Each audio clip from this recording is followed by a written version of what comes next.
A couple of weeks ago, I was scrolling on TikTok. Yes, I watch TikTok videos. I am looking to start a Speak Up for Blue channel on TikTok.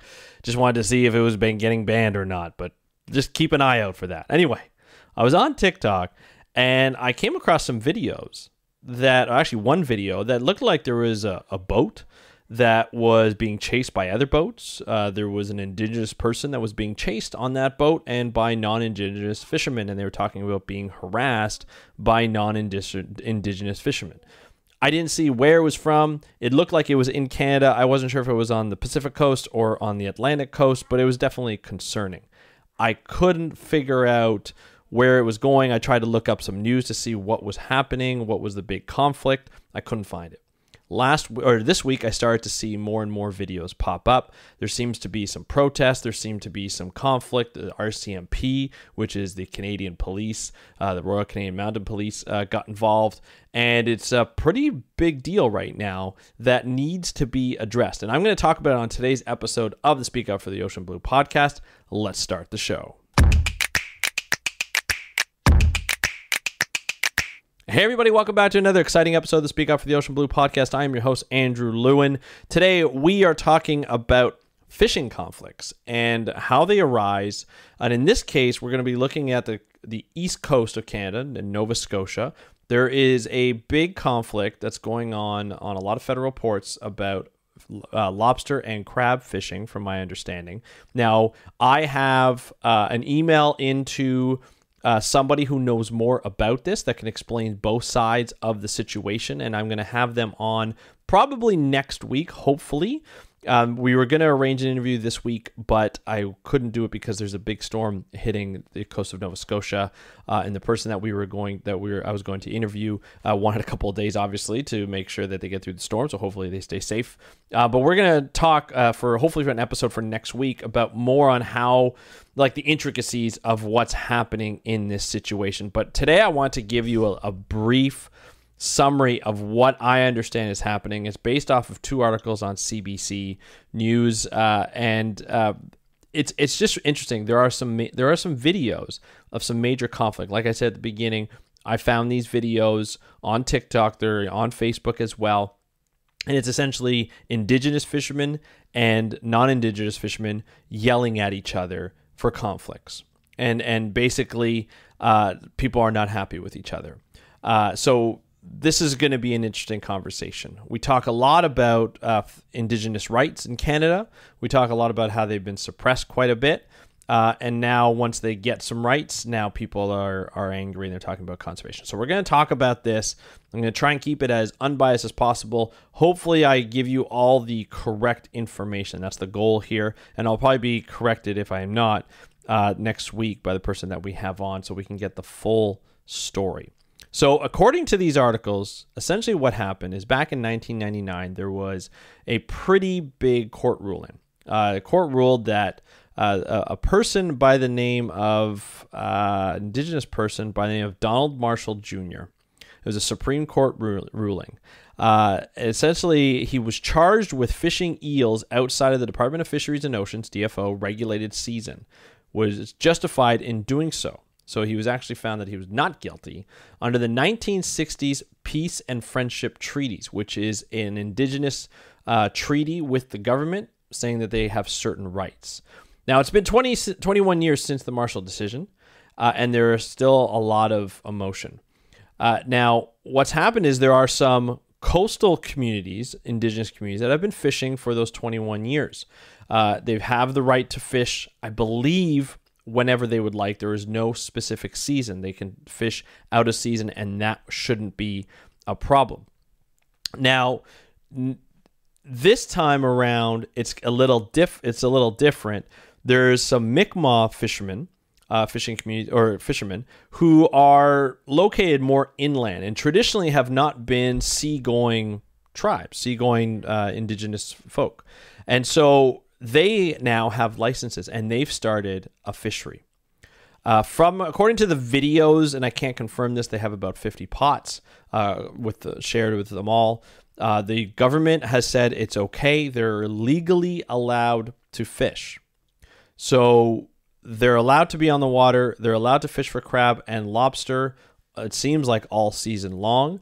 The ruling was to fish for their own sustenance. So my understanding is they cannot sell them for commercial value. The non-Indigenous fishermen are not happy with this whole thing because of they think that the Indigenous fishermen are going to sell commercially. So I just want to go through the ruling again. So following the 1999 Marshall ruling, according to the CBC article, Mi'kmaq harvesters across the Atlantic region who'd begun fishing lobster outside DFO regulations were met with fierce opposition. And then violence between Mi'kmaq and non-Indigenous fishers erupted on the waters in New Brunswick and Quebec in the weeks following the decision. This is back in 1999. So opposition to non-Indigenous fishers ultimately led to a rare clarification on the case known as Marshall 2. So that's in reference to Brandon Marshall Jr., who was is it Brandon Marshall? Sorry. I'm thinking Donald Marshall, I believe. Donald Marshall. I'm thinking Brandon Marshall, the football player. So my bad. You can tell I have football on my mind. Anyway, so Marshall 2, in it, the court clarified that the federal government, through DFO, could still regulate Mi'kmaq harvesting for the purpose of conservation if it consulted with the First Nation and could justify the regulations. So that is sort of the sort of caveat, I guess, here is if the government talks to the Mi'kmaq Nation and says, hey, we are concerned about conservation because you're fishing all year long. We want to make sure that you're taking the right precautions.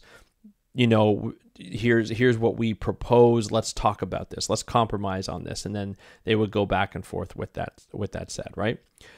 So it says here, so 21 years later, there seems to be the same opposition that revealed itself a few kilometers offshore from the Saulnierville Wharf, where up to 50 lobster fishing boats from numerous non-Indigenous fishing communities circled the first Mi'kmaq boats to push off and drop the traps. And basically, they said it was the Indigenous people were saying it's straight intimidation. They were saying we were going to cut your buoys right after you set your traps, basically making them, disappear.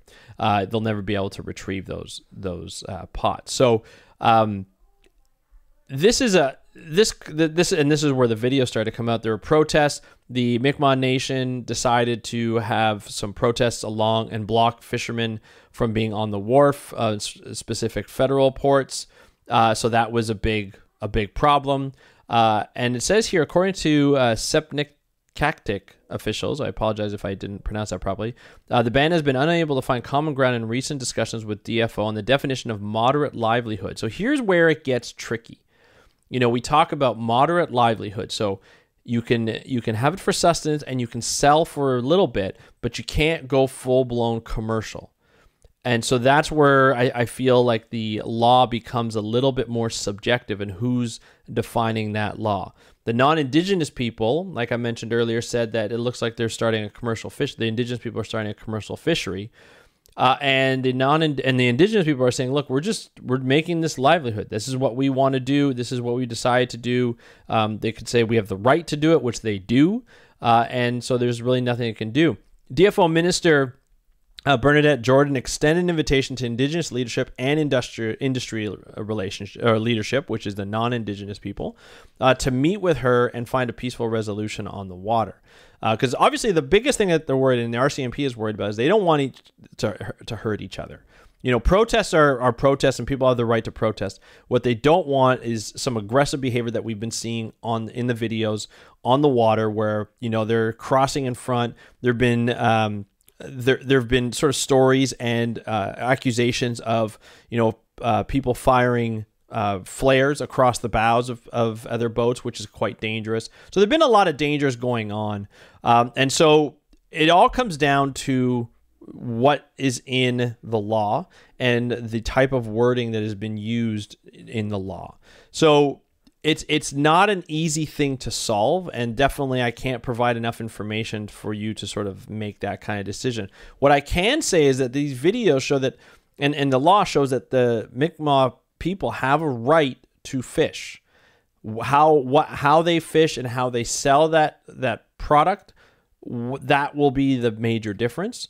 I find it interesting that, commercial fishermen who have multiple, like probably 3-4 times the amount of crab and lobster pots out there are complaining about these problems, right? Are complaining about 50 pots or 50 boats being out there and fishing when they're worried, and they're worried about conservation. So we're going to see what happens with this. I will talk to you more about this next week as I find out more information, and hopefully we'll be able to hear from someone who is definitely more enlightened.